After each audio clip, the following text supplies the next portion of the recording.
Hey there, guys.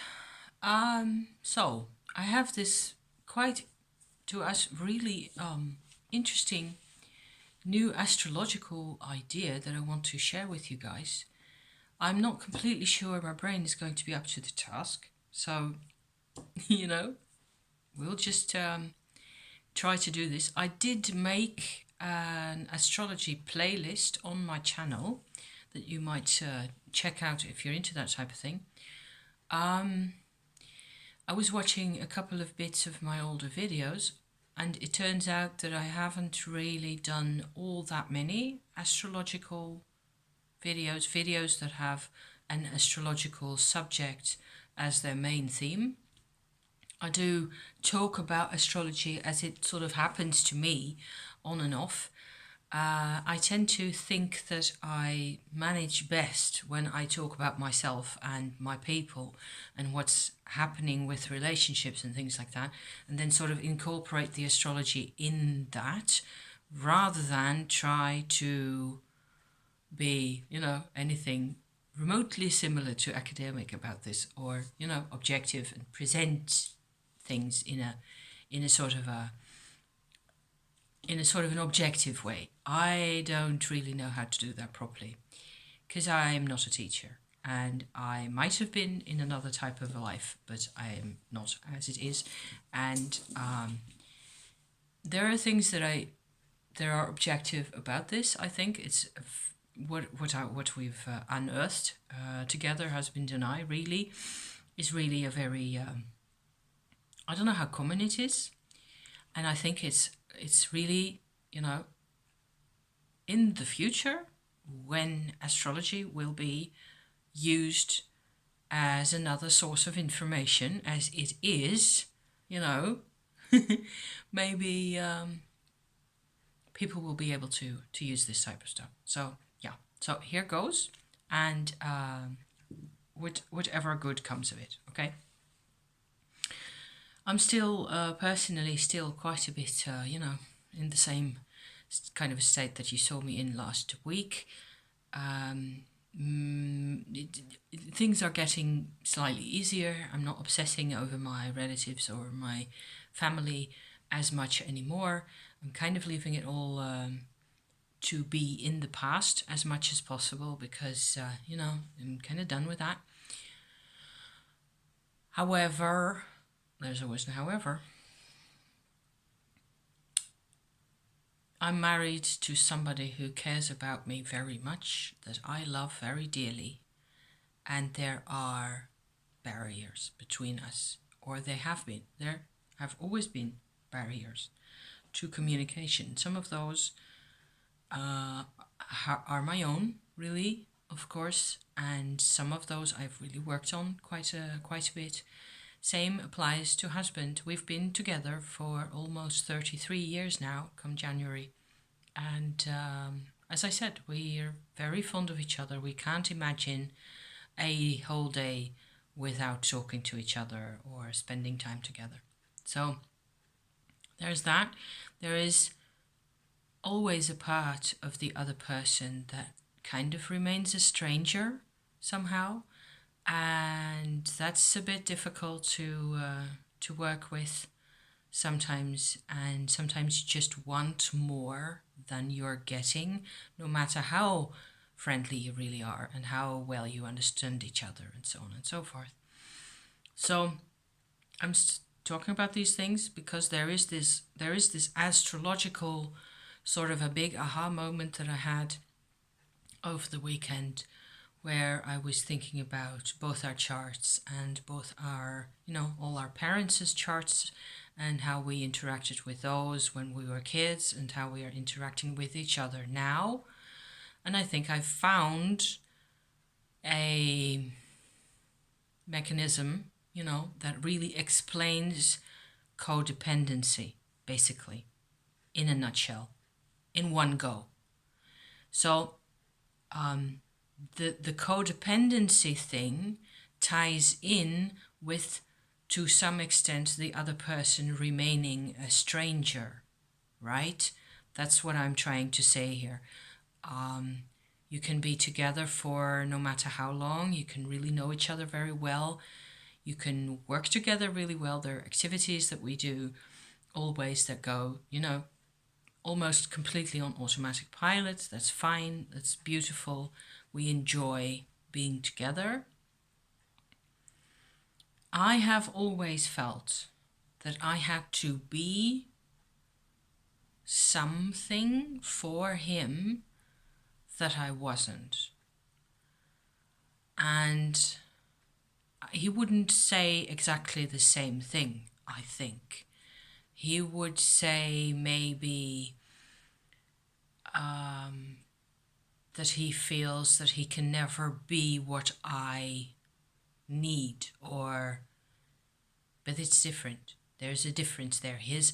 There's like an expectation of an expectation often, and a lot of this is non-verbal. It doesn't get put into words ever, and it stays under the surface really.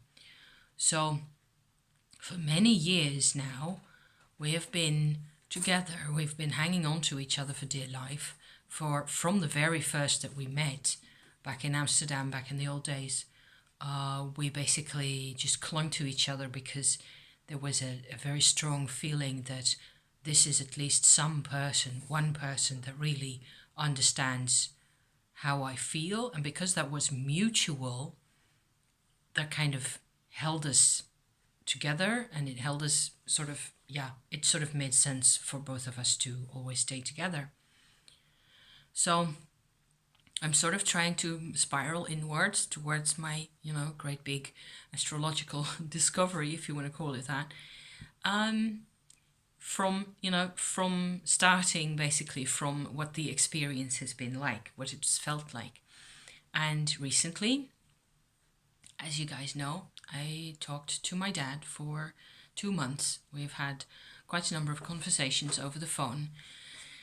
And I have learned a few things about how my parents really interacted, what was really happening for them, what was happening for my mum that she didn't really talk about, even though she did talk about him regularly. And it wasn't like he was a no-go zone in our conversation back in the day when she was still alive, or even when I lived with her as a teenager. She wasn't even necessarily very negative about my father back in those days, because she's always been this really, she's tried to be really objective and rational about those things. And so on the one hand, that was good. On the other hand, I've had to sort of figure out recently a lot of unconscious negativity and fear, basically, and things like that, but deeply buried emotions that have come to the surface that I've had to chart out and figure out where it all came from. And talking to my dad has helped me immensely to figure out how this all has worked.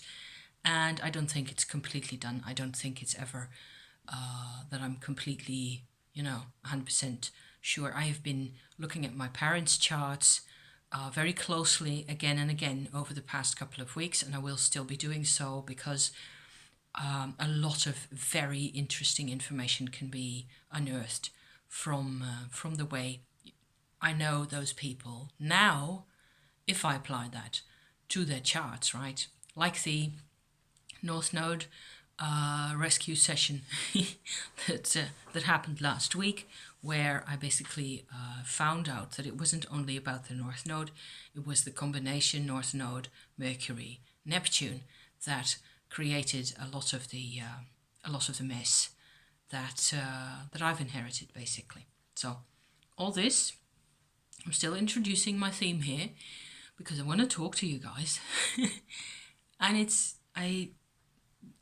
talking sort of streamlines my mind slightly. I'm holding on to a large piece of garnet crystals in matrix here, and I've got a nice Septarian stone heart, and there's loads of other crystals over here that I can use and just grab hold of whenever that is necessary, because for some reason processing all this intel never ends, and it's exhausting. and it leads to new intel and again and again. It just, each time it's almost like moving house every day for the past year now, at least. And I remember saying and thinking those things last year and the year before. So I don't know what's going on in the world, but this is how my life looks at the moment. It's like I have to make this huge big effort to bring some sort of any type of, relative peace and equality into the whole system again. And yeah, it's sometimes it's not working. Anyway, the thing with my parents, okay, and with my dad in particular, I put a stop to that. I ended this constant interaction because it was exhausting me. And then I had some time to think about those things and the way that looked, okay? That was actually phase 1 again of a process. Then, considering that I had sort of again and again noticed with my husband that he hasn't really got there's a level of trust in intimacy that he didn't used to have. Maybe that's a very simple way to put it, really. Intimacy and trust, okay? Those two have to go together like bread and butter. You cannot have one without the other, right? I'm making noises outside. Can you hear that? I don't know, it's grinding noises. I think they're repairing the sewers all through the town. So they've been, yeah. And so because I used to know his dad, my husband's dad, my father-in-law as well, until he passed away a couple of years ago. I think it was 2015 or 2014, around those times, a couple of years ago, that he passed away. He had also some type of Alzheimer's towards the end. The last couple of years, he wasn't really a lot of fun to be around anymore. And before that, I wouldn't necessarily say that he was a lot of fun to be around either, because he tended to be a bit like my own dad, and there is similarities and correspondences between those two men, when in fact there's 6 years difference in their birth years. That are kind of striking, kind of interesting by themselves. So past Saturday we were on our client run again the whole day, and I always to bring a lot of books and my journal and my decks and a couple of things to keep me busy during the day while when I'm not driving and when we're not talking to each other. And I try to generally just keep myself busy, which is normally just works out fine. Only this time, because I was kind of not really feeling all the way up to the whole adventure and the whole day. And it's, what is it? 350 miles, I think, in miles. In kilometers, it's more than 400. And it's dark early, and you have to think of getting your dinner and getting enough hydration and during the day and all that. So it wasn't cold, it wasn't pouring with rain, it was fine, really, basically. But I got to thinking basically about my dad-in-law, his chart, because I've got charts for everybody, right? In my phone, there's several apps that you can use to make birth charts for people, and I've got one of those, and I use that the whole time. Whenever I'm working with astrology, actually. So I was thinking about my husband and his father together. And then something struck me. It took me a while to, compare those charts back and forth, and took a couple of notes and things. And all of a sudden I went like, okay, now I think I've spotted something. Something that, now that I come to think of it, I had with both my parents as well. And what it is is this thing. It's what I call the Venus double bind in the birth charts, in people's birth charts, okay? It's called the Venus double bind because I think this is really, other than the black moon and the moon itself,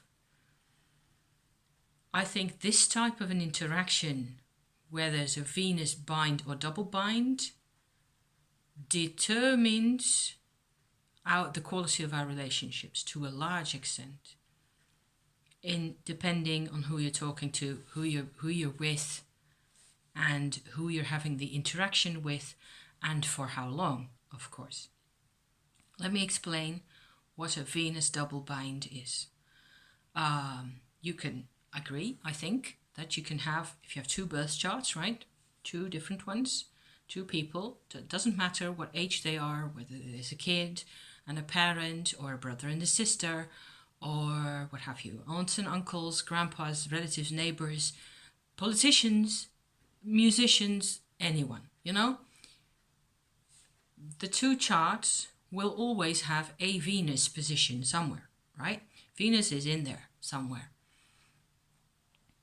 You can have the same Venus position in both your charts, right? So I got this guy who's I don't know, a Sagittarius, and his moon is in Capricorn, and blah blah blah, and several other things, and his Venus is at 13 degrees Capricorn, for example.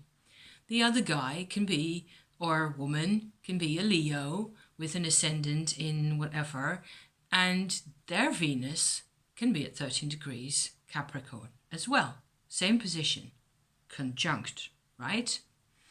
So that's the, I would say, rather rare position where their Venus position is actually the same.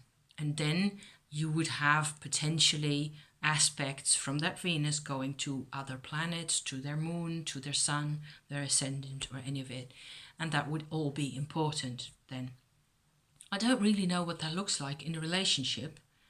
And it isn't what I'm saying when I'm talking about Venus double bind.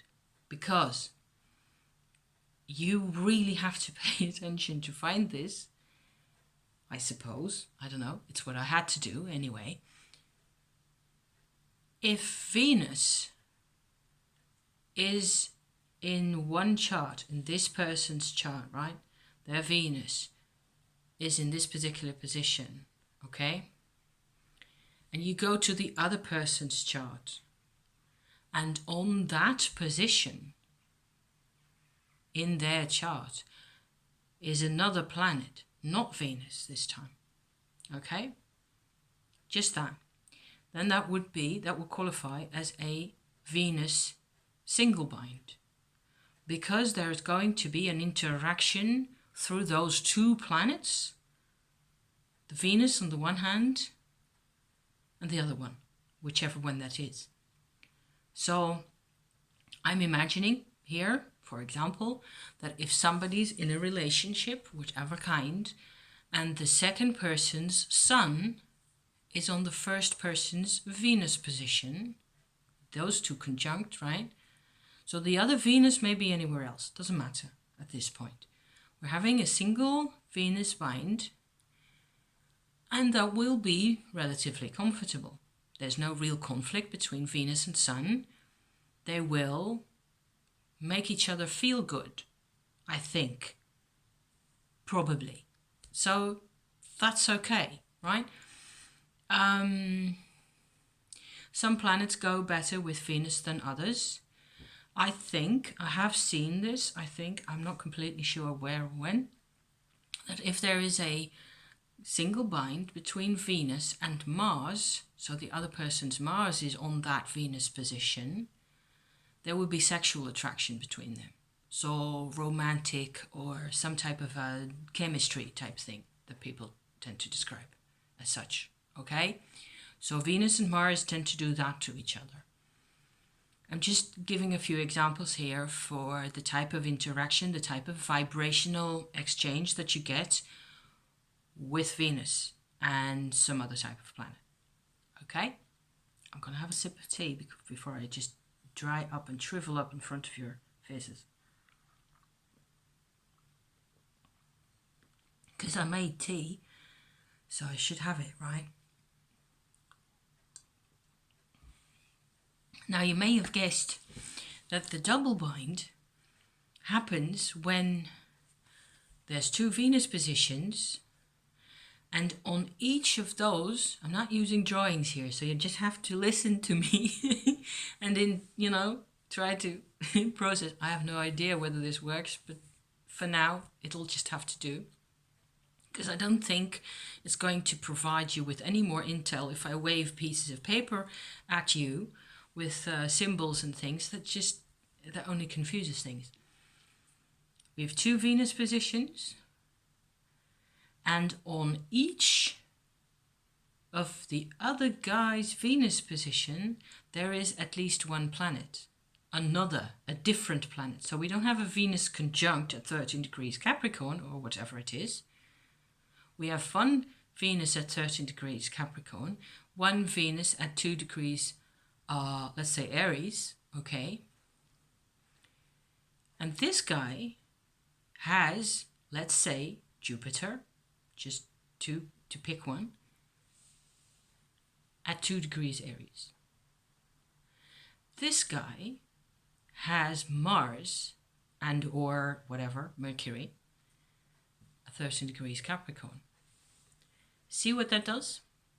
That's the Venus double bind right there. I just picked degrees and signs out of the thin air, but I noticed for my husband's chart and his dad, back in the day, when his dad was still alive, they had a double bind that involved several planets. My dad-in-law had Venus conjunct Uranus in a couple of degrees of Aries, actually, where husband has his sun.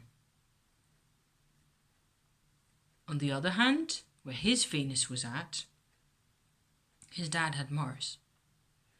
So there's this, what you get is like this huge big channel of exchange of vital and instinctive information how I would describe it. Okay, going back and forth between those people the whole time. And so they cared about each other mutually a great deal. That's fine. All that is completely fine. However, the rest of his dad's chart in particular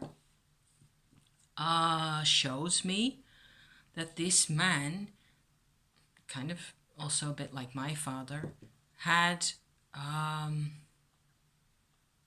issues with self-esteem and personal power, the lack thereof, I think, and projected onto his son what he felt were his qualities inside him to compensate.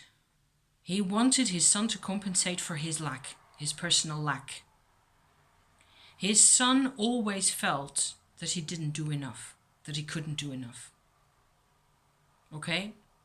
So, no matter what he did, really, the love, the affection that was there between them led immediately to powerlessness.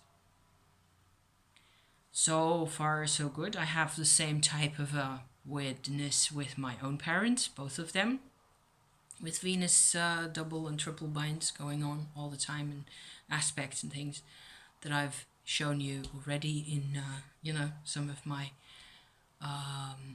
other older scenarios. I found quite a number of my old videos to be really boring, even more boring than these, I think. So good luck with that.